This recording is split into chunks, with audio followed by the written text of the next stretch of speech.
Hello, everyone. Welcome to another episode of Father's Friday. I'm your host, Brian Anderson. This is a newsletter on LinkedIn and a conversation with dads, caregivers, thought leaders across the spectrum of care to talk about how dads can disconnect from their professional lives and reconnect with their families, ultimately leading a more holistic and connected life across the board. This week, we are talking with Joe Saucedo, a good friend of mine and colleague for a better part of almost 2 decades now, it feels like. He is a dad of 3 sons. He is an advocate in the higher ed space, creating access for those who haven't had access in the past to post-college or post-secondary education. He's also one of the leaders of the Fathering Together community as an organizer at his child's elementary school for connecting dads to the school, to their kids' educational experience, and beyond. So, Joe, thanks for being with us today. Yeah, good to see you, Brian. Yeah. So we've known each other a while. We've got a lot we could Yeah, talk about, but yeah. let's just start with the basic question of like, what makes you passionate about fatherhood? Why are you so Mm. involved in your kids' lives? Yeah, no, I appreciate the question. I think there's a lot of different ways to sort of answer this. The first that comes to mind is I think about just the importance of presence. And also I think about the model that my dad set for when he was raising me and my twin brother and our siblings later who came later. Um, I just think about how valuable and fragile life is too, and don't know how much, and not to get dark, but I don't know how much time I have on this earth. And so it's like I've realized how important it is, especially for my kids who just are sponges when it comes to learning and growing and picking up on everything, even when I least expect it.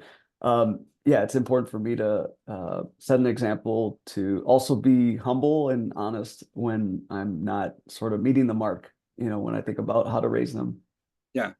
Yeah. I mean, we all miss the mark, right? Like there's Yeah. definitely moments where our children point out very bluntly how we're missing the mark. And I'm just Yes. curious, like, what strategies did you use to build the relationship with your sons so that Yeah. they know they can come with you and Hmm. point out your faults, so to speak. I gotta be honest. I mean, I also before becoming a parent, I was reading some books, but that's not really my thing. And I was consulting other parents as well who were raising young children, especially. Um, in a little bit, but hold on. I also lean a lot on my wife. She's a wonderful parent. Works with younger people daily in her work. And so I think I get a lot of insights and strategies from her. Um, and really I've been, my kids are ages 9, 6, and 3. And especially with my 9-year-old, he's we're dealing with a lot of like managing of emotions. I think for all of them actually. But I ask him, I lean on him. He'll tell me kind of how he's feeling. I'll tell him how I'm feeling and sort of what's stressing me out, and he's good to call me out when I'm not sort of following through on what I say to do, if that makes sense. Yeah, yeah. Does Yeah. your youngest want to say hi, or is he He just, does. Yeah, you know yeah, what? Let me let's put him bring him on. on. We can have a special guest. He's, let's see.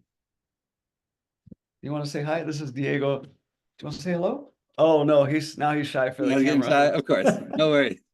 If he changes his mind, obviously we Yeah, can his opinion on thank it. you. Thank you. In a little bit. Okay. In a little bit. I'll get it for you. Hold on. Yeah.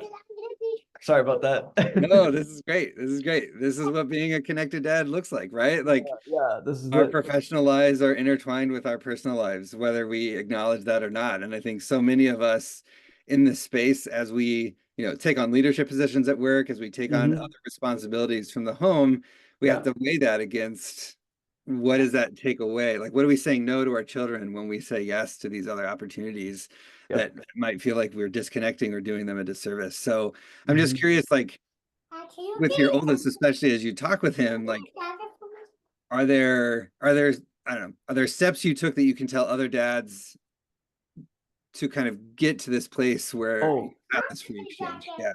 yeah, I think it's really important. I mean, community, it comes back to that, the importance of just not sort of staying silent and not asking for help. Like I think, I've worked with you. We connected when we were at a university campus supporting students and knowing what that looks like. it was easy to sort of provide that guidance to others to say, hey, don't be afraid to ask for help. But for me, that's been hard to sort of follow through on that, my own advice. And as a parent, and as you know it, parenting is just incredibly challenging. Like there's so many rewards, but it's exhausting, especially at this season of life with the kids being so young and dependent. It can be a lot really exhausting. And so what I've learned, and part of the reason why I even decided to form a chapter of Fathering Together, or a dad group at my kid's school, was because I wanted to sort of ask other parents, like, how do you do it? Selfishly, like, how do you do it? Like, how do you manage, your relationships with your spouses or partners, and then with your kids, and where do you have time even to work, focus on your health?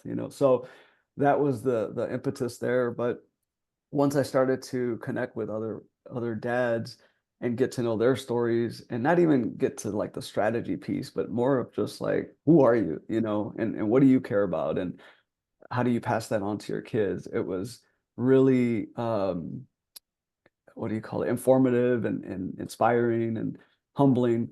But it also reminded me that I'm not going through this alone. Like I'm not the only one that's struggling. Like some people may make it look easy on social media or what have you, but everybody's going through something. And I'm constantly reminded of that. And so it's become easier for me to be vulnerable with like my limits as a parent, as a person. But I think I've seen, my involvement at the kids' school, it really does translate to the kids valuing that too. Like the teachers even tell me, like, we don't, dads do want to get involved. I think they just struggle with how to find the connection point. Yeah. And so having this dad's group, having the support of a male principal who himself is a father, the superintendent is a father. Um, it's been neat to sort of infuse that in our culture, and then see where it takes us. Yeah.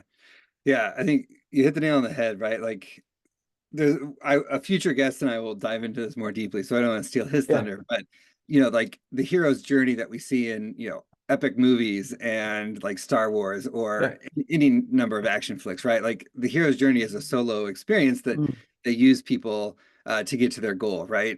For better, mhm, for worse. And I think for dads, it's like it's not an anti-hero journey by any means, but right, it's a very different journey. It's not a solo sport, and so I think right. to your point, like allowing yourself to be vulnerable, allowing yourself to like share those stories and vulnerabilities is more a sign of strength, in my opinion. Yeah, Yeah, yeah, yeah. exactly. I got my oldest here. It just woke up. Nice. This is Hey, Chris. buddy. Brian, you say good morning? Good morning. Morning. Okay. You're being recorded. Did your dad tell you that? I didn't say that. Okay. No, I did not. All right, you can exit the camera now. Thank you. He likes the camera. Yes. Yes. Oh, I know. He's like Yeah, my child. My yeah, youngest. yeah. Yeah, yeah. So, we're heading into the weekend.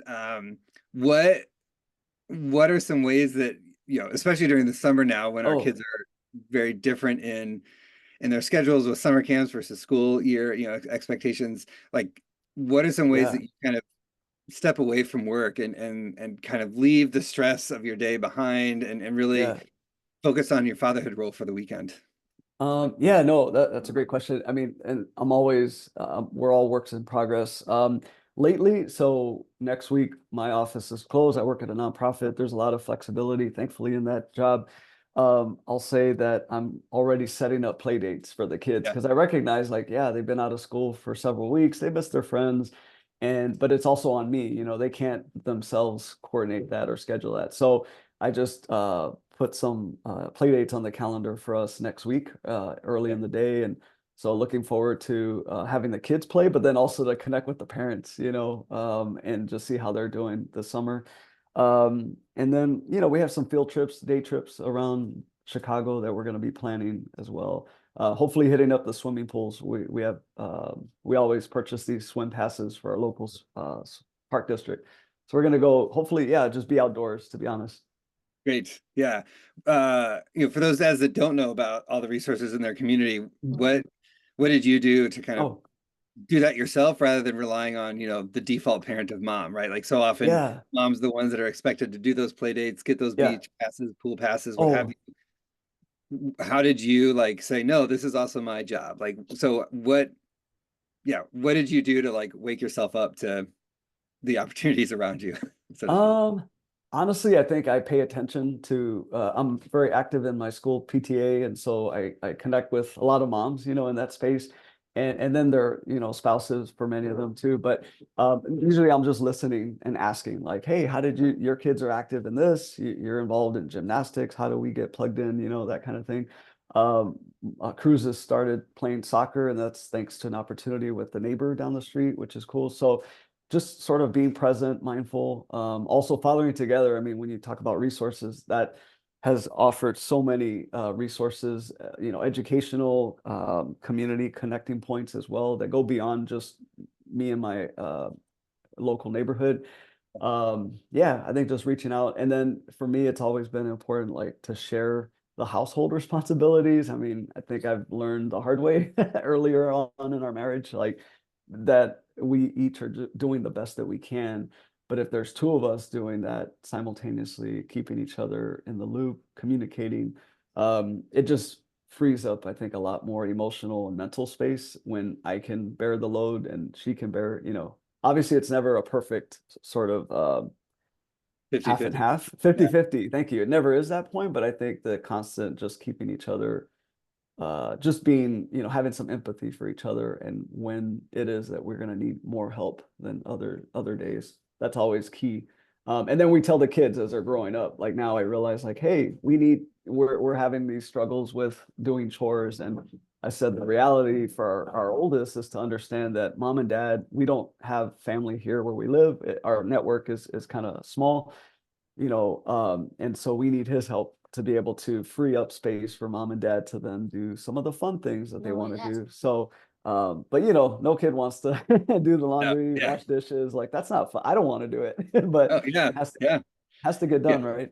It does. And it's great. Yeah. I do the same thing where I'm like, hey, I want to play with you. So why don't Yes. you help me clear the table right? Like there's Yep. definitely a win-win there when you frame it that way. So I love Yeah. that. I love that trick, hack, whatever Yeah. you want to call it. So we're getting close to time, Yeah. and one of the things we love to do is close with the best worst dad joke that you know. Oh, And with your children right there, maybe we'll even get some groans out of them when you tell us. But do you have one handy you can share with us today?